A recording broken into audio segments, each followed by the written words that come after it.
What if I die here? What would happen?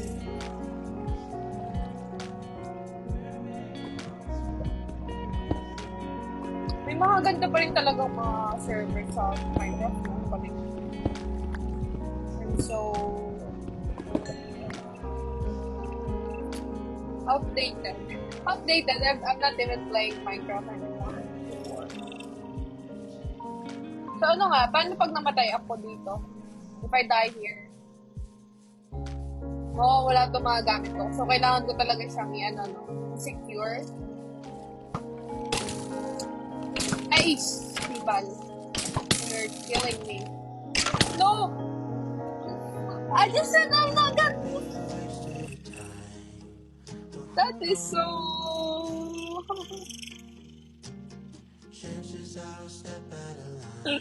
well, it's okay. Oh,